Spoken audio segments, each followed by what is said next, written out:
ነቢዩ ዓለይሂ ሰላቱ ወሰላም ዳዕዋቸውን መካ ላይ ሲጀምሩ ቁረይሾቹ በርካታ የቤተሰብ ክፍላቸው ወደ እስልምና ተመም።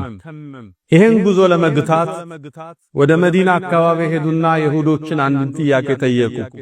እኛ ዘንድ ነብይ ተልኳል፣ ህዝብ የሚከተለው በዛ፣ ነብይ ያለመሆኑን ምናስተባብልበት መረጃ ስጡን አሏቸው። ይሁዶች ነብይ እንጂ ማቀውን ሶስት ጥያቄ ሰጧቸው። ሶስት ጥያቄ ጠይቁት፣ ከመለሳቸው ነብይ ነው አሉ።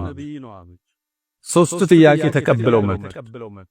የመጀመሪያው ጥያቄ አንፈሪል ስለተሆኑ ጭፍሮች ጠይቁት፣ ከክፍለ ዘመናት በፊት ከቤታቸው ወጥተው ስለተሰወሩ።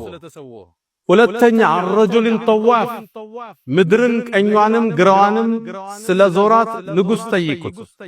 ሶስተኛው ስለ ሩህ ጠይቁት። ሶስቱን ከመለሰ ነብይ ነው አሏቸው።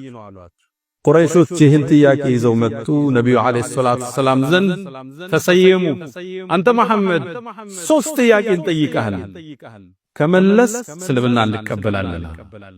ነብዩ በጣም ደስ አላቸው። ሶስቱን ጥያቄ አቀረቡላቸው። ነብዩ አለይሂ ሰላቱ ሰላም አሚኑን አላ ወህይ ያልተነገራቸውን አያወሩ። ጥያቄው ሲቀርብላቸው ነገ ኑልኝ ጅብሪል መልስ ሲያመጣ ሰጣችኋለሁ። እዚች ላይ ለመስለም እንዲሰርቡ ስለጓጉ ኢንሻአላህ ሚል ቃል አልተጠቀመም። አላህ ይሄን ውሳኔ ወደሱ ባለማስጠጋታቸው እኛንም እሳቸውንም ማስተማር ፈለገ። ለአንድ ወር ሙሉ መልስ ዘጋ። ጅብሪል ይመጣል፣ ስለ ሶስቱ ጥያቄ ግን መልስ አይሰጥም። ቁረይሾች በጠዋት ይመጣሉ፣ ነገ ብለህን ነበር መልሶ ይታል። ቆይ ገና መልስ አልመጣልኝ። ቀናት ተቆጠሩ። መሐመድ ውሸታም ነው እያሉ ማስተጋባት ጀመሩ። ከወር በኋላ ጅብሪል መልስ ይዞ መጣ። ጅብሪል አላህ ወረድ ካላለው አይወርድ። አንዳንዴ ሲቀርባቸው ነብዩ ይናፍቁት ነበር። አንዴ ሲመጣ ጠየቁት፣ ያ ጅብሪል ለምን ነው ቶልቶሎ ማትጎበኘን አሉት። አንድ መልስ ሰጣቸው፣ ወማ ነተነዘሉ ኢላ ቢአምሪ ረቢክ፣ የዓለማቱ ጌታ ካላዘዘን እኮ አንወርድም ያ መሐመድ አለ። ለአንድ ወር መርስ ከወር በኋላ መልስ መጣ። ታሪኩን አላህ ቁርአን ላይ እንዲጀመረው ወየስአሉነከ ዐን ዚል ቀርነይን፣ አንተ መሐመድ ስለ ዙል ቀርነይን ይጠይቁሃል። መልሱን ይሁን ልንገራቸው። ሰአትሉ ዐለይኩም ሚንሁ ዚክራ። ዙልቀርነይን ምድርን 500 ዓመት ነው የተጓዘ። 500 ዓመት ከማ ይቁል ኢብኑ አባስ ረዲየላሁ ዐንሁማ። ስለ ዙልቀርነይን ይጠይቁሃል፣ ከሱ ትንሽ ነግራችኋለሁ በላቸው። ሚንሁ ዚክራ ቀበሱም ሚንሁ፣ ቆንጠር አርገን ትንሽ ነግራችኋለሁ በላቸው። ዙልቀርነይን ለምን ተሰየመ?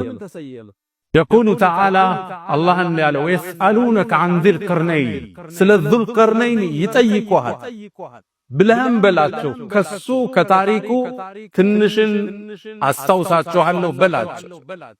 ዙል ቀርነይን ይህን ስም ትሰሙታላችሁ። ምን ማለት ዙ ሳሒብ እንደማለት ነው። የሁለቱ ቀንዶች ባለቤት ምን ማለት ነው?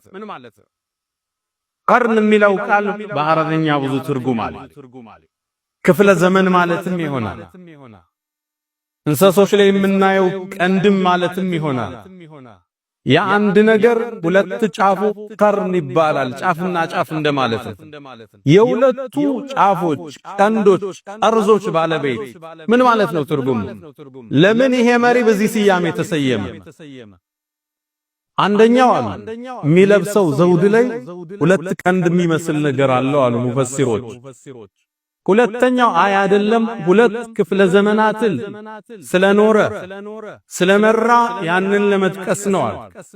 ሶስተኞቹ ምስራቁንም ምዕራቡንም ዳርቻ ላይ ስለደረሰ ሁለቱን ያዳረሰ የሁለቱም ባለቤት እንደማለት ነው አሉ።